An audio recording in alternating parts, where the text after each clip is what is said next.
Good morning. As President, I rely on my cabinet every day to make sure that we are not just getting the job done, but we're making progress for the American people. And in a country that is built on the rule of law, there are few offices more important than that of Attorney General. The Attorney General is the people's lawyer. As our nation's chief law enforcement officer, the person in this position is responsible for enforcing our federal laws, including protecting our civil rights. Working with the remarkable men and women of the Justice Department, the Attorney General oversees the vast portfolio of cases, including counterterrorism and voting rights, public corruption and white-collar crime, judicial recommendations, and policy reviews, all of which impact on the lives of every American and shape the life of our nation. As I said back in September, when he decided to step down, I am enormously grateful to Eric Holder for his outstanding service in this position. He is one of the longest-serving Attorney Generals in American history and one of our finest.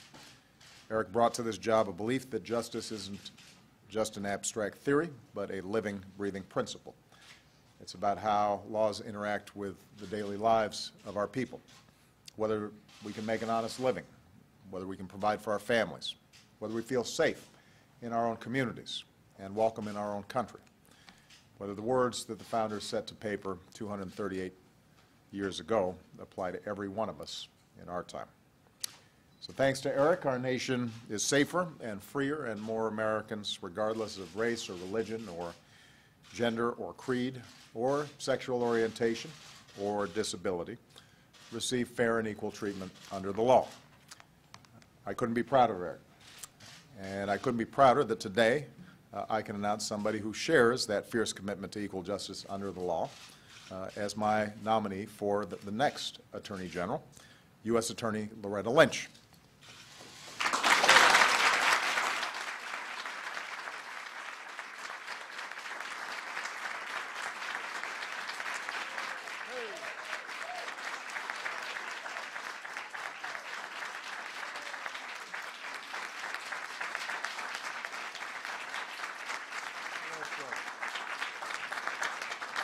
I also, by the way, want to thank the chair of the Senate Judiciary Committee, Patrick Leahy, for being here on a Saturday to show his support.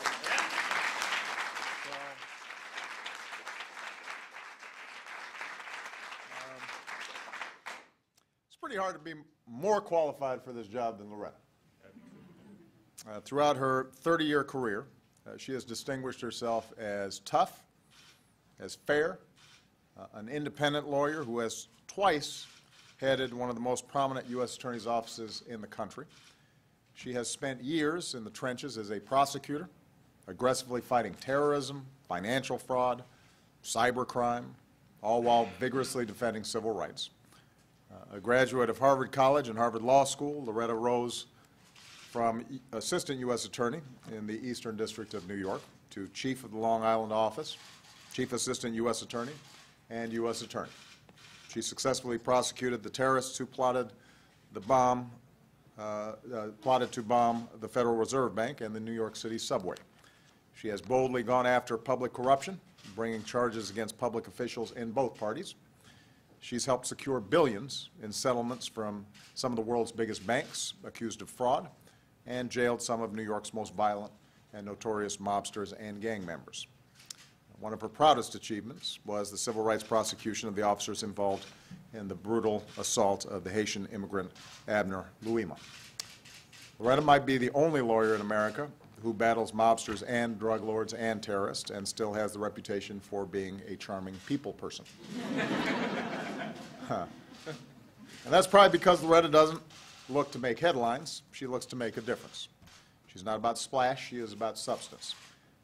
I could not be more confident that Loretta will bring her signature intelligence and passion and commitment to our key priorities, including important reforms in our criminal justice system. She has consistently proven her leadership and earned the trust and respect of those she serves.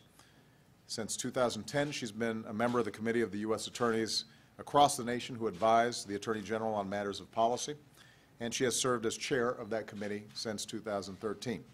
So it's no wonder that the Senate unanimously confirmed her to be the head of the U.S. Attorney's Office in two separate situations, once under President Clinton and once under my administration.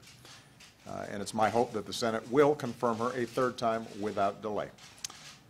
At every stage in her career, Loretta has followed the principles of fairness, equality, and justice that she absorbed as a young girl.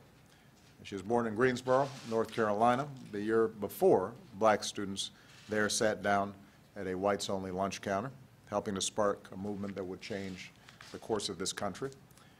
The daughter of a school librarian and a fourth-generation Baptist minister, which meant that she knew when to be quiet. That's a little intimidating, being the daughter of a librarian and a minister. But Loretta rode on her father's shoulders to his church, where students would meet to organize anti-segregation boycotts. She was inspired by stories about her grandfather, a sharecropper in the 1930s who helped folks in his community who got in trouble with the law and had no recourse under the Jim Crow system. I know that if he were here today, he would be just as proud of her as I'm sure her husband, Stephen, is. I want to thank Stephen, Loretta's stepson, Ryan, her stepdaughter, Kia, and her other family members who came here today. We appreciate you guys agreeing to share her with the American people a little bit longer. Loretta spent her life fighting for fair and equal justice that is the foundation of our democracy. I can think of no better public servant to be our next Attorney General. Let me introduce to you Ms. Loretta Lynch.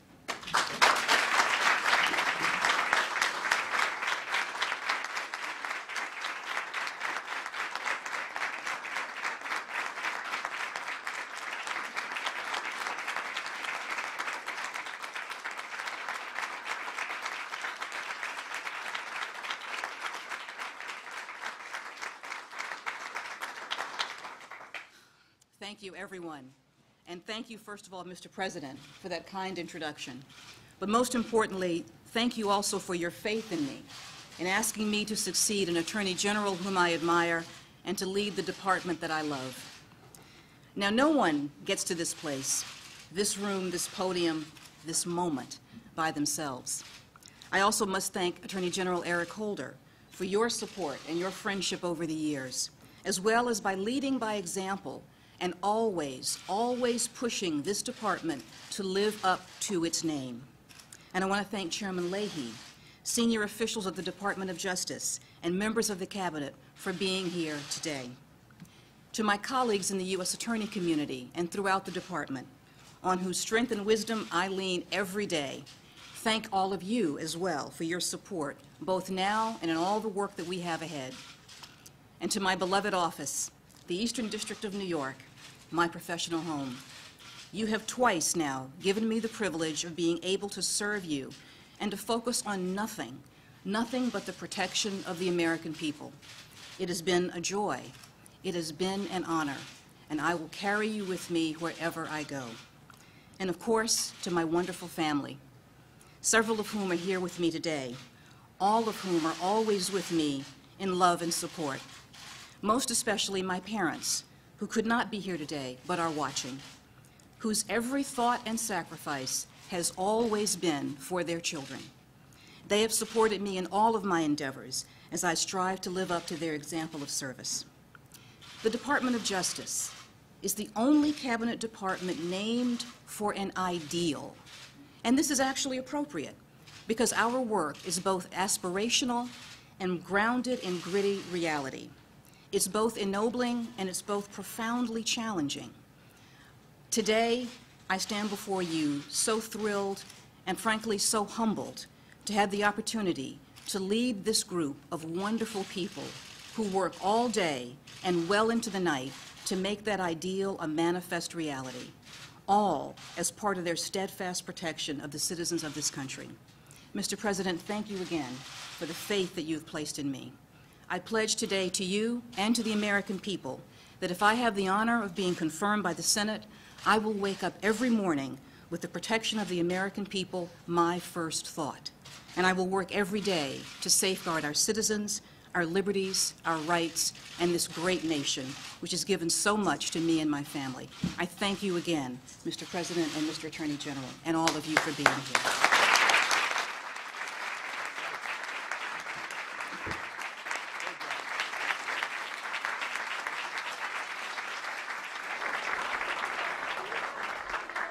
Americans from North Korea today? Well, I think it's a wonderful day for them and their families. Obviously, we're very grateful for their safe return, and I appreciate Director Clapper doing a great job on what was obviously a challenging mission. All right?